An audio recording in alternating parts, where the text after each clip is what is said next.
Hi everyone, welcome back to my YouTube channel. I hope कि आप सब बहुत अच्छे होंगे।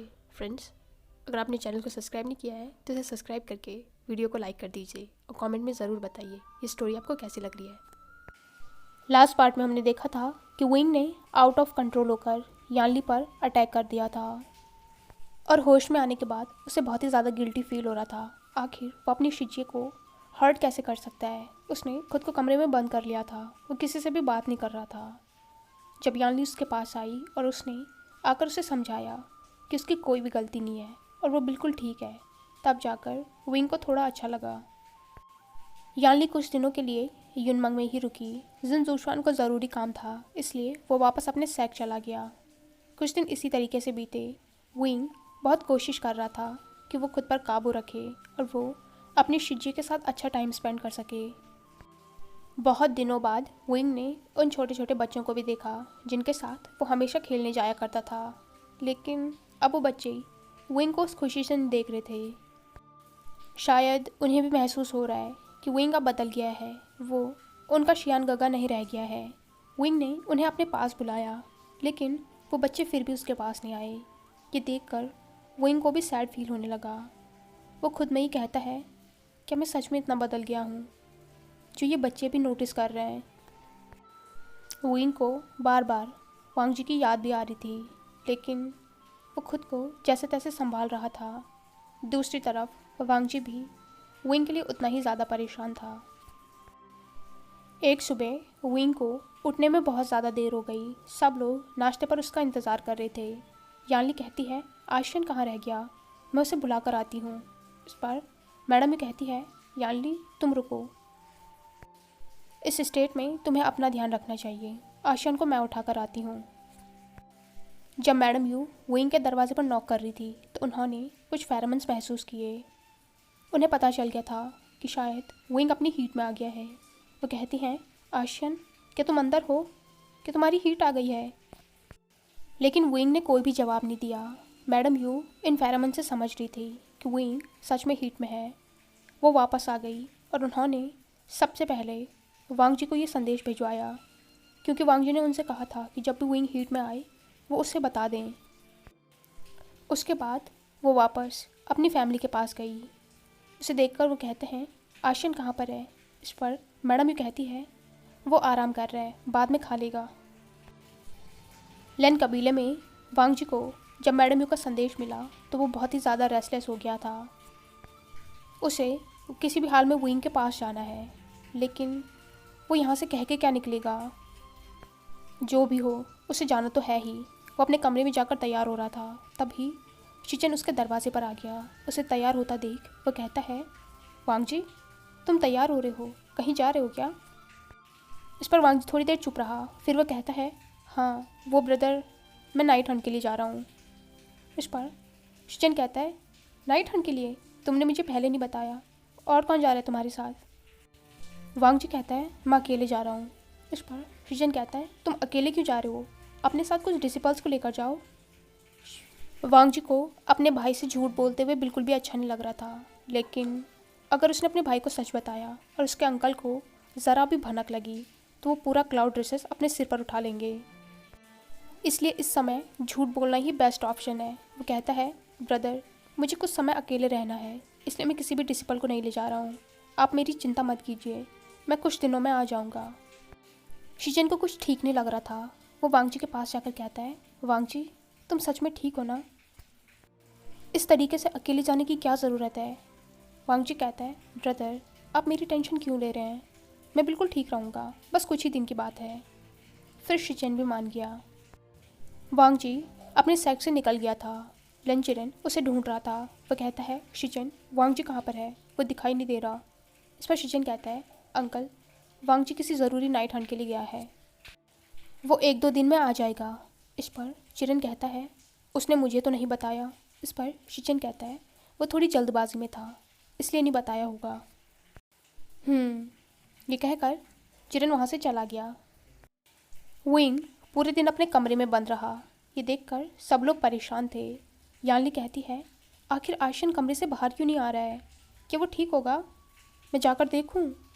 इस पर जंगशा कहता है, शिजिए आप तो जानती है ना आजकल वो किस तरीके से बिहेव कर रहा है। पता नहीं, अपने ही कमरे में रहता है। आप रहने दीजिए, उसे परेशान मत कीजिए, वरना फिर से नाराज़ हो जाएगा। यानली ने भी इस पर नोट किया। दूसरी तरफ मैडम यू बहुत ही बेसब्री से वांग जी का इंतज़ार कर रही थी। आखिर ऐसी क्या बात है जो वांग जी उसे इसी समय बताना चाहते हैं जब विंग हीट में हो। वो कौन सा सॉल्यूशन है, वो जानना चाहती है। उसे इतना परेशान देख जियांग फेंगमैन कहते हैं, महारानी क्या बात है, आप सुबह से परेशान दिख रही हैं। इस पर मैडम ही कहती है, कुल प्रमुख विंग हीट में है और मैंने सेनापति को संदेश भेज दिया है, उन्होंने बताया था ना। इस पर जियांग फेंगमैन कहते हैं, ओह तो आशियन हीट में है। इस पर मैडम यू ने नोट किया। वांग जी को वहाँ पहुँचते पहुँचते शाम हो गई थी। जब जियांग चेंग और यानली ने लान वांग जी को वहाँ पर देखा तो वो लोग थोड़ा चौंक गए थे। लान वांग जी रात के समय यहाँ क्या कर रहे हैं? वांग जी ने उन दोनों को देखकर ग्रीट किया। वापस उन दोनों ने भी उसे ग्रीट किया। जियांग चेंग कहता है, सेनापति आप इस समय यहाँ क्या कर रहे हैं, कि कोई ज़रूरी काम है? इस पर वांग जी ने कहा, मुझे आपके पेरेंट्स से मिलना है। जियांग चेंग वांग जी को लेकर अपने पेरेंट्स के पास गया, जो कोई शायद वांग जी का ही इंतज़ार कर रहे थे। जियांग चेंग को कुछ भी समझ नहीं आ रहा था। तभी मैडम ही कहती है, अच्छेंग तुम यहाँ से जाओ। जियांग चेंग को कुछ तो गड़बड़ लग रही थी। आखिर ऐसी क्या बात है जो उसके सामने नहीं हो सकती? फिर भी जब उसकी माँ ने कह दिया है तो उसे जाना ही पड़ेगा, इसलिए वो वहाँ से वापस आ गया। यानली कहती है, अच्छेंग सेनापति लान ने क्या कहा, वो क्यों आए हैं? इस पर जियांग चेंग मुँह बनाकर कहता है, मुझे नहीं पता, उन्होंने मुझे बाहर भेज दिया। शिजिए मुझे तो ये समझ नहीं आता है, आखिर ऐसी क्या बातें हैं जो हमारे सामने नहीं हो सकती। अब तो हम भी बड़े हो गए हैं। उसकी बात पर यानली हंसते हुए कहती है, अरे तुम बड़े हो गए हो, लगता तो नहीं है। इस पर जियांग चेंग कहता है, शिजिए आप मेरी टांग खींच रही हैं। तभी वहाँ पर वेंजिंग और वेनिंग भी आ गए। वो चारों आपस में बातें करने लग गए। यहाँ मैडम कहती है, सेनापति लान आपने बताया था कि आपके पास कुछ सॉल्यूशन है विंग की प्रॉब्लम को लेकर, क्या आप हमें बता सकते हैं? आपको नहीं पता, लेकिन विंग परसों बहुत ज़्यादा वायलेंट हो गया था, उसने यानली पर हमला किया। ये सुनकर वांग जी भी हैरान हो गया था। वो कहता है, राजकुमारी पर? इस पर उन्होंने नोट किया। वो कहते हैं, विंग खुद पर कंट्रोल नहीं रख पा रहा है और आपके अंकल के जाने के बाद तो वो बहुत ज़्यादा गुस्से में था, शायद इसी वजह से उसने खुद का कंट्रोल खो दिया। वांग जी ने अपने रोब से वो बुक्स निकाल कर उन्हें दी। जियांग फेंगमैन कहता है, ये क्या है? इस पर वांग जी कहता है, मुझे सिर्फ एक यही बुक मिली, ये अंकल के पास थी, इसमें एक सॉल्यूशन तो लिखा है, लेकिन उसके लिए आपकी परमिशन ज़रूरी है। जियांग फेंगमैन और मैडम यू वो बुक देख रहे थे। मैडम यू वांग जी को देखकर कहती है, सेनापति लान आखिर आप कहना क्या चाहते हैं? ये सब कुछ नहीं हो सकता है। आशियन जब तक आपसे शादी नहीं कर लेगा, आप लोगों के बीच में डुअल कल्टीवेशन नहीं हो सकता है। इस पर जियांग फेंगमैन कहते हैं, सेनापति मैं जानता हूँ आप आशियान की मदद करना चाहते हैं, लेकिन आपके अंकल आप दोनों की शादी के बिल्कुल ख़िलाफ़ हैं। अगर उन्हें पता चला तो वो बहुत ज़्यादा नाराज़ हो जाएंगे। वांग जी कहते हैं, मेरे पास सिर्फ एक यही सॉल्यूशन है जिससे मैं विंग को सुरक्षित रख सकता हूँ। मैं सब कुछ करने के तैयार हूँ, इस बात से कोई फ़र्क नहीं पड़ता है कि अंकल किस चीज़ के लिए मानते हैं और किस चीज़ के लिए नहीं। इस वक्त विंग को सुरक्षित रखना मेरी प्रायोरिटी है। मैडम कहती है, मैं जानती हूँ कि आप विंग से प्यार करते हैं, लेकिन शादी के बिना ये सब कुछ सही नहीं है। इस पर वांग जी कहता है, तो क्या हमें शादी का वेट करना चाहिए? आपने अभी तो बताया कि विंग खुद पर कंट्रोल नहीं रख पा रहा है। शादी के लिए अंकल को मनाना बहुत ज़रूरी है। मेरे सेक्ट में बिना उनकी परमिशन के मैं शादी नहीं कर सकता हूँ। इस पर मैडम ही कहती है, तो अगर वो परमिशन नहीं देंगे तो आप शादी नहीं करेंगे। वांग जी कहता है, ऐसा नहीं है, लेकिन मुझे टाइम तो चाहिए होगा ना, ताकि मैं उन्हें मना सकूँ। मैडम यू तो इस बात से बिल्कुल भी कन्विंस नहीं हो रही थी। अगर क्या होगा, बाद में वांग जी ने विंग से शादी करने से मना कर दिया। नहीं, वो खुद को बिल्कुल भी नहीं मना पा रही थी और वांग जी के पास सिर्फ एक यही सॉल्यूशन है ताकि वो विंग को सुरक्षित रख सके। वो नहीं चाहता है कि विंग उससे इतना दूर हो जाए कि बाद में उसे पछताना पड़े। वांग जी कहता है, कुल प्रमुख महारानी, मैं जानता हूँ कि आप लोग विंग की सुरक्षा को लेकर चिंतित हैं, लेकिन इससे पहले कि विंग पर रिसेंटफुल एनर्जी हावी हो, हमें ये सब कुछ करना पड़ेगा। डुअल कल्टीवेशन से उसकी रिसेंटफुल एनर्जी को हम टेम कर सकते हैं। मेरे पास सिर्फ एक यही सॉल्यूशन है, इसके अलावा मैं कुछ भी नहीं कर सकता हूँ। मैडम यू और जियांग फेंगमियान दोनों को ही कुछ समझ नहीं आ रहा था। वो विंग को सुरक्षित तो रखना चाहते हैं, उसकी मदद तो करना चाहते हैं, लेकिन क्या वो वांगजी पर भरोसा कर सकते हैं? क्या होगा अगर बाद में चीज़ें गड़बड़ हो गई तो? वैसे तो उन्हें वांगजी पर भरोसा है, लेकिन फिर भी सिचुएशन कब कैसा मोड़ ले ले कोई नहीं बता सकता है। तभी एक सैनिक दौड़कर वहाँ पर आया। वह कहता है, महाराज, महारानी, राजकुमार वे, वो बहुत ज़्यादा चिल्ला रहे हैं, पता नहीं उन्हें क्या हो गया है। ये सुनकर सब लोग हड़बड़ा कर खड़े हुए। वांगजी कहता है, क्या हुआ है विंग को? इस पर वो सैनिक कहता है, पता नहीं, उनके कमरे से चिल्लाने की आवाज़ें आ रही हैं, लेकिन कोई भी अंदर नहीं गया। हम लोगों को डर लग रहा था, इसलिए। उसकी बात पूरी हुए बिना ही वांगजी विंग के कमरे की तरफ आ गया। मैडम यू और जियांग फेंगमियान भी उसके पीछे पीछे आए। विंग के कमरे से विंग के रोने की आवाज़ें आ रही थी। वो बहुत ज़्यादा दर्द में था। अंदर विंग ने खुद को टाइटली पकड़ा हुआ था। उसके गले का मार्क बहुत ही ज़्यादा चमक रहा था। ये वही मार्क है जो वांगजी ने उसे दिया है। विंग अब एक मार्क ओमेगा है, तो उसे अपनी हीट में अपने अल्फ़ा के साथ होना चाहिए, और जो उसका अल्फ़ा उसके साथ नहीं है तो उसे बहुत ही ज़्यादा पेन हो रहा है। मैडम यू और जियांग फेंगमियान को कुछ भी समझ नहीं आ रहा था।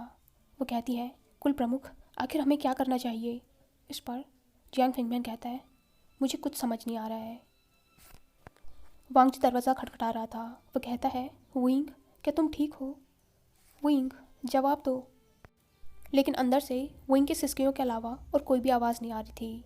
तभी मैडम यू वांगजी को देखकर कहती है, सेनापति लान, आपको जो भी करना है कीजिए, लेकिन आशियान को तकलीफ़ नहीं होनी चाहिए, प्लीज़ उसका ध्यान रखिए। फिर वो जियांग फेंगमियान को देखकर कहती है, कुल प्रमुख, हमारे पास यही रास्ता है, सेनापति लान को विंग के साथ रहने दीजिए। ये बात तो जियांग फेंगमियान भी समझता है। उसने वांगजी को देखा। वांगजी ने उसे अश्योर किया कि वो विंग को कोई भी नुकसान नहीं पहुंचाएगा। इसके बाद जियांग फेंगमियान वहाँ से चले गए। उन्होंने वहाँ पर जो गार्ड थे उन सबको भी वहाँ से वापस बुला लिया। वांगजी अभी भी दरवाज़ा खटखटा रहा था। विंग अंदर से दरवाज़ा नहीं खोल रहा था। वांगजी उससे कहता है, विंग, मेरी बात सुनो, देखो मैं आ गया हूँ, दरवाज़ा खोलो। लेकिन अंदर से कोई भी रिप्लाई नहीं आया। बहुत देर वांगजी दरवाजे पर यूं ही खड़ा रहा कि विंग दरवाज़ा अभी खोलेगा, लेकिन विंग ने नहीं खोला। इसलिए वांगजी ने सोचा कि अब उसे खुद ही दरवाज़ा खोलना पड़ेगा। वो उस दरवाजे पर बहुत ही ज़्यादा ज़ोर लगा रहा था। उसने 2-3 बार ट्राई किया। तभी उसने महसूस किया कि दरवाज़ा नहीं खुल रहा है, लेकिन ये इतना मजबूत तो नहीं हो सकता है। जब वांगजी अपनी पूरी ताकत लगा रहा है तब भी ये नहीं खुल रहा है। वांगजी कहता है, विंग, ये दरवाज़ा खोलो, लेकिन विंग ने कुछ नहीं कहा। वांगजी ने महसूस किया कि विंग ने इस दरवाजे को अपने तालिस्मान से ब्लॉक किया है। उसे समझ नहीं आ रहा था कि विंग ऐसा क्यों कर रहा है। वो कहता है, विंग, इस दरवाजे से तालिस्मान हटाओ। तभी अंदर से विंग अपनी कांपती हुई आवाज़ में कहता है, लांजान, यहाँ से चले जाओ, मुझे तुमसे कोई बात नहीं करनी है। वांगजी को उसकी आवाज़ में डर साफ साफ पता चल रहा था। वो कहता है, विंग, ऐसा मत करो, दरवाज़ा खोलो। विंग रोते हुए कहता है, नहीं, मैं नहीं खोलूँगा, तुम जाओ यहाँ से। लेकिन वांगजी नहीं सुन रहा था। वो कहता है, विंग, दरवाज़ा खोलो, ऐसा मत करो, देखो अब मैं आ गया हूँ ना, तुम्हें सारा पेन अकेले उठाने की ज़रूरत नहीं है, मैं यहाँ पर हूँ तुम्हारे लिए, दरवाज़ा खोलो। विंग ने उसकी बात का कोई भी जवाब नहीं दिया। बहुत देर तक जब विंग ने दरवाज़ा नहीं खोला तो वांगजी दरवाजे से थोड़ा पीछे चला गया। इस बार उसने इस दरवाजे पर अपनी स्पिरिचुअल एनर्जी का इस्तेमाल किया, जिससे वह खुल गया। उसने अंदर जाकर देखा तो पूरा कमरा अंधेरा था, और साथ में ही विंग के फेरोमोन्स भी पूरे कमरे में फैले हुए थे। वांगजी ने दरवाज़ा बंद कर दिया और उसने फिर से अपनी स्पिरिचुअल पावर से उस दरवाजे को सील कर दिया। अंधेरे की वजह से वांगजी को कुछ भी नहीं दिखाई दे रहा था, लेकिन विंग की सिसकियाँ उसे सुनाई दे रही थी। उसने अपनी स्पिरिचुअल एनर्जी से ही उस कमरे में लालटेन्स जलाए। थोड़ा उजाला होने पर उसने देखा कि विंग ज़मीन पर बेड के पास बैठा हुआ है। उसने अपना सिर अपने घुटनों में छुपा रखा है। वांग जी उसके पास गया, उससे कहता है, विंग मुझे देखो। लेकिन विंग ने उससे कहा, तुम यहाँ से चले जाओ, तुम यहाँ पर क्या कर रहे हो, जाओ यहाँ से। वांग जी उससे कहता है, मैं यहाँ पर जाने के लिए नहीं आया हूँ, मैं यहाँ पर तुम्हारे लिए आया हूँ, मुझे देखो। उसने विंग का चेहरा ऊपर किया। विंग बहुत ज़्यादा रो रहा था। वांग जी उसका चेहरा साफ करके कहता है, तुम क्यों रो रहे हो, मैं आ गया हूँ ना, सब कुछ ठीक हो जाएगा, मुझे खुद की मदद करने दो। उस पर विंग कहता है, लांजान यहाँ से चले जाओ, मैं तुम्हें भी हर्ट कर दूँगा, मेरे अंदर की नेगेटिविटी तुम्हें भी हर्ट कर देगी, तुम यहाँ से जाओ, मैं तुम्हें हर्ट नहीं करना चाहता हूँ, मैं वो पहले वाला विंग नहीं हूँ जिससे सब प्यार करते हैं, तुम यहाँ से जाओ। लेकिन वांग जी ने उसका हाथ पकड़ लिया। वो उसे अपनी तरफ खींच कर कहता है, तुम मेरे विंग हो, तुम वही विंग हो, तुम कभी भी नहीं बदल सकते हो और तुम्हारे अंदर कोई भी नेगेटिविटी नहीं है, तुम सबसे ज़्यादा पॉजिटिव हो। तुम्हें ये बात समझनी पड़ेगी, दूसरों की बातें मत सुनो, मुझे देखो, मैं तुमसे प्यार करता हूँ, पहले भी करता था और अब भी करता हूँ।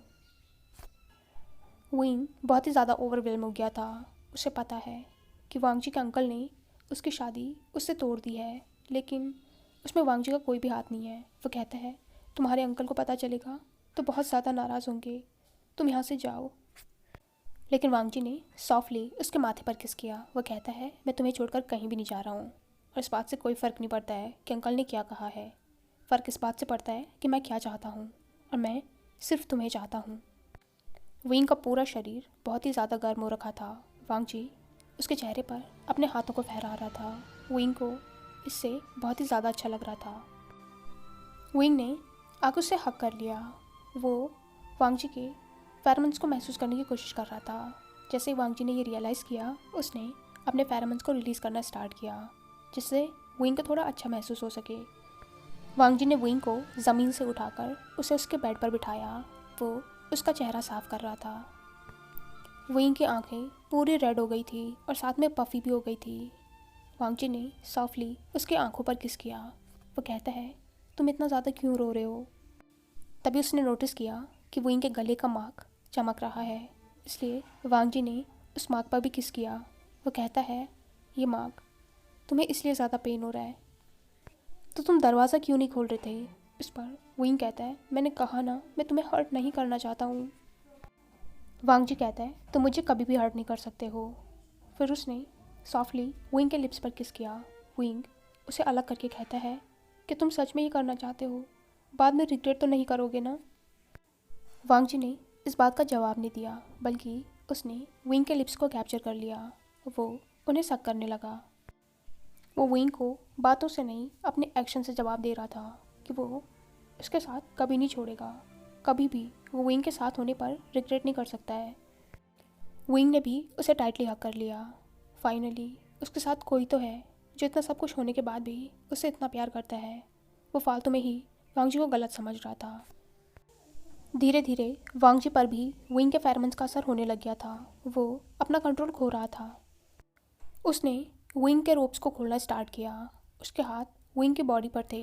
वो विंग की बॉडी पर अपने हाथों को फहरा रहा था। विंग से कहता है, विंग जब भी तुम्हें लगे कि मुझे रुक जाना चाहिए, मुझे बता देना, बिना किसी झिझक के। इस पर विंग ने नोट किया। वांग जी ने विंग की बॉडी से उसके रोप्स को अलग कर दिया था। विंग बिल्कुल नेकेड था। वांग जी धीरे धीरे उसकी बॉडी को किस कर रहा था। विंग उसकी किस में पूरी तरीके से मेल्ट हो गया था। उसे कुछ भी होश नहीं था। वांग जी ने अपने रोप्स को भी उतारा और उसके बाद अपने फॉरहेड रिबन को उतार कर उसने साइड के टेबल पर रख दिया। धीरे धीरे उन दोनों का लव सेशन स्टार्ट हो गया था। कमरे में लालटेन की हल्की रोशनी थी और पूरा कमरा विंग और वांग जी के मिक्स्ड फेरोमोन से भर गया था। एक पैशनेट नाइट के बाद दोनों एक दूसरे को टाइटली हग किए, एक दूसरे की बाहों में सो गए। नेक्स्ट मॉर्निंग वांग जी की नींद तो बहुत जल्दी खुल गई थी, लेकिन विंग अभी भी सो रखा था। वो वांग जी के ऊपर था। वांग जी ने उसके चेहरे से उसके बालों को हटाया। जब उसने चेक किया तो विंग को अभी भी फीवर था, उसका चेहरा अभी भी गर्म था। वांग जी उसके पास ऐसे ही लेटा रहा। लगभग आधा दिन चढ़ गया था। तब भी विंग अपनी नींद से नहीं जागा था। वांग जी को पता है कि विंग ने कल से कुछ भी नहीं खाया है, उसे भूख लग गई होगी। तभी दरवाजे पर नॉक हुआ। एक सैनिक कहता है, सेनापति, महारानी ने खाना भिजवाया है, मैंने यहीं पे छोड़ दिया है। इसके बाद वो सैनिक चला गया। वांग जी ने विंग को अपने ऊपर से हटाया, इस वजह से विंग की नींद खुल गई। वो कहता है, लानजान मत जाओ ना। उसने वांग जी को टाइटली हग किया। वांग जी कहता है, विंग, तुम्हें भूख लग गई होगी। सैनिक ने दरवाजे पर खाना छोड़ दिया है, मैं उसे अंदर लेकर आता हूँ। विंग उसे चिपक कर कहता है, मुझे नहीं खाना है। लेकिन वांग जी ने उसकी बात नहीं सुनी। वो उसे अलग करके बाहर गया और उसने वो खाना अंदर लेकर आया। विंग, जो कि अभी भी बिल्कुल नेकेड बेड पर लेटा हुआ था, वांग जी उसके पास गया और उसने उसे एक चादर से कवर किया। वो उसे उठाकर कहता है, पहले तुम नहा लो। विंग हंसते हुए कहता है, तुम मुझे कवर क्यों कर रहे हो? वो उसके कंधे पर बाइट करके कहता है, मुझसे ये मत कहना कि तुम्हें एम्बैरेसिंग फील हो रहा है मुझे इस तरीके से नेकर देखकर। वांग जी ने उसका जवाब तो नहीं दिया, लेकिन ये सुनकर उसके चेहरे पर एक स्माइल आ गई। ये उसका विंग ही है जो हर समय उसे टीज करने के लिए तैयार रहता है। विंग ने उसे स्माइल करते देखकर कहा, तुम स्माइल कर रहे हो? लगता है तुम्हें रात को बहुत अच्छा लगा, इसीलिए इतने खुश हो। इस पर वांग जी ने उसे पानी से भरे टब में रख दिया। वो उसे देखकर कहता है, क्यों, तुम्हें अच्छा नहीं लगा? इस पर विंग मुंह बनाकर कहता है, ओ, मेरी तो कमर टूट गई है, मैं तो ये सोच रहा हूँ कि अब मैं चलूँगा कैसे। उसकी इस बात पर वांग जी ने फिर से स्माइल किया। वो पानी से विंग का चेहरा साफ करके कहता है, तुम कितना नाटक करते हो ना। तो विंग ने कहा, क्यों, तुम्हें ये अच्छा नहीं लगता? इस पर वांग जी कहता है, मुझे तो सब कुछ अच्छा लगता है, जो कुछ भी विंग से रिलेटेड है, सब कुछ। विंग उसे देखकर कहता है, मुझे तो ये समझ नहीं आ रहा है कि तुम्हें इतनी प्यारी प्यारी बातें करना सिखाया किसने। फिर वो उसका हाथ पकड़कर कहता है, अब मुझसे ये मत कहना कि तुम मेरे साथ यहाँ पर बात नहीं ले रहे हो। उस पर वांग जी उसके साथ टब में आ गया। वो कहता है, मैं क्यों नहीं लूँगा, यहाँ पर एक ही बार टब है, अगर मैं तुम्हारे नहाने का इंतज़ार करूँगा तो मेरा खाना ठंडा हो जाएगा। इस बात पर विंग उसकी तरफ मुड़ गया। वो उसकी चेस्ट पर किस करके कहता है, सीधे ये कहो ना कि तुम्हें मेरे साथ यहाँ पर आना है, खाने का बहाना क्यों दे रहे हो? वांग जी ने उसे फिर से सीधा किया। वो कहता है, सीधे बैठो। और फिर वो उसकी बॉडी को साफ करने लगा। विंग नाटक कर रहा था। वांग जी उससे कहता है, तुम सीधे बैठोगे वरना मैं ठंडा पानी डाल दूंगा। इस पर विंग कहता है, तुम कितने हार्टलेस हो, ऐसे कैसे कर सकते हो मेरे साथ? बात लेने के बाद वो दोनों वापस बेड पर आए। वांग जी विंग को खाना खिला रहा था। विंग उसका खाना देखकर कहता है, तुम अभी भी ये माइल्ड खाना खाओगे? इस पर वांग जी कहता है, तो तुम क्या चाहते हो, मैं फिर से वो मिर्ची खाकर मर जाऊं? उसकी बात सुनकर विंग को हंसी आ गई। उसे वो दिन याद आ गया जब उसने वांग जी को वो स्पाइसी खाना खिलाया था, और उस दिन वांग जी की इतनी बुरी हालत हुई थी, उसे अभी भी याद है। फिर वो सीरियस होकर कहता है, लानजान, तुम यहाँ पर कब तक रहोगे? इस पर वांग जी कहता है, जब तक तुम्हारी हीट ओवर नहीं हो जाती। विंग कहता है, लानजान, अगर तुम्हारे अंकल को पता चला तो वो बहुत ज़्यादा नाराज़ हो जाएंगे। इस पर वांग जी कहता है, तुम चिंता मत करो, तुम खाना खाओ। विंग खाना नहीं खा रहा था। वो कहता है, लानजान, क्या डुअल कल्टीवेशन से सब कुछ ठीक हो जाएगा? इस पर वांग जी कहता है, लेकिन विंग उसके जवाब से कन्विंस नहीं हुआ था। वो कहता है, इससे तुम्हें तो कोई प्रॉब्लम नहीं होगी ना? वांग जी कहता है, मुझे कुछ नहीं होगा, तुम खाना खाओ। विंग को वांग जी की बातों पर यकीन नहीं हो रहा था। अगर उसकी वजह से लानजान को कुछ हो गया तो वो खुद को कैसे माफ़ करेगा? उसे सोच में पड़ा देख वांग जी ने उसके लिप्स पर किस किया। वो कहता है, इतना मत सोचो, सब कुछ ठीक है, तुम खाना खाओ। उसकी बात सुनकर विंग ने सॉफ्टली स्माइल किया। हाय एवरीवन, आई होप कि आपको ये पार्ट पसंद आया हो। अगर आपको ये वीडियो पसंद आई हो तो इसे लाइक, कमेंट, शेयर और चैनल को पक्का से सब्सक्राइब कीजिए। Thank you.